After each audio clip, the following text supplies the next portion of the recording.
Imagine a spectacle of pure shimmering gold slowly making its way through a packed city street. The air fills with the sound of cheering crowds and the distant peal of celebratory bells. This is the magnificent gold state coach of the British monarchy, reserved for the grandest of state occasions like the coronation of a new king or queen. It is incredibly heavy, breathtakingly shiny, and adorned with intricate works of art from top to bottom. Not merely a carriage, a moving palace, a mobile throne room, designed to project an undeniable message of power, wealth, deep-rooted tradition. This iconic coach provides the perfect starting point for our exploration into the world of royal rides. So what exactly defines a royal carriage? It is specially commissioned horse-drawn, intended for the exclusive use of a monarch and their family. However, its purpose extends far beyond simple transportation. It serves as a powerful and highly visible symbol, a rolling proclamation to the public. The creation of a single ceremonial coach was a monumental undertaking, involving a small army of specialized artisans and craftsmen. The process began with the wheelwrights, who constructed the large, sturdy wheels capable of bearing immense weight while navigating uneven cobblestone streets.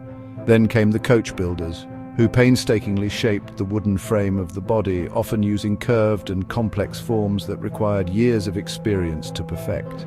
These were not simple boxes on wheels.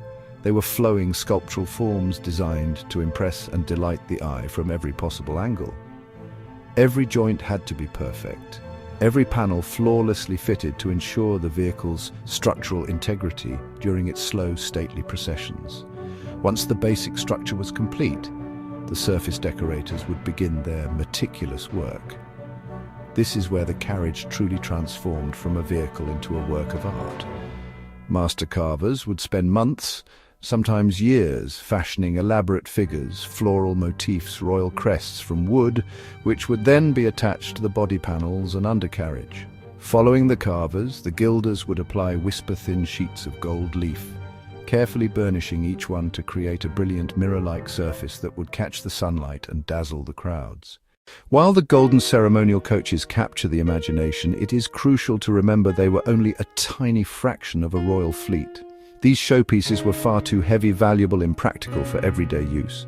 For routine travel, monarchs relied on more functional carriages: Berlin, Landau, Brougham, designed for practicality and a degree of comfort. They were lighter, more maneuverable, and built to withstand long journeys in bad weather. The royal equivalent of a family car used for trips between palaces or for less formal public appearances.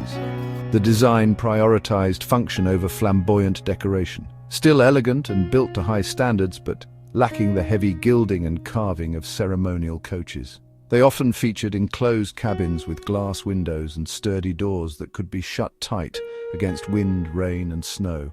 For nighttime travel, lamps burning oil or candles were mounted on the front or sides to illuminate the treacherous roads ahead.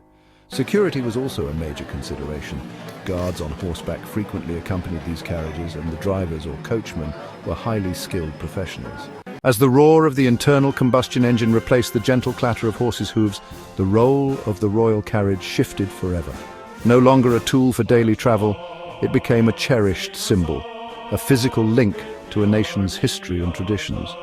Royal families retained their grandest coaches for specific high-profile events where tradition was paramount: coronations, royal weddings, state openings of parliament, official visits from foreign heads of state. In these contexts, the slowness and impracticality of the carriage became an advantage, allowing for a grand, slow-moving procession that gave vast crowds of people a chance to see their monarch. The carriage was now exclusively an instrument of pageantry. With their practical purpose gone, many of these magnificent vehicles began a new life as museum artifacts. Coach museums sprang up across Europe, from Lisbon to Vienna, dedicated to preserving these extraordinary examples of craftsmanship.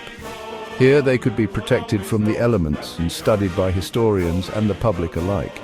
People could now get up close to admire the incredible detail of the carvings, richness of the fabrics, ingenuity of the engineering. These collections allow us to understand not just the vehicles themselves, but also the complex social and economic structures that supported them, from the aristocratic patrons who commissioned them to the humble artisans whose hands brought them to life.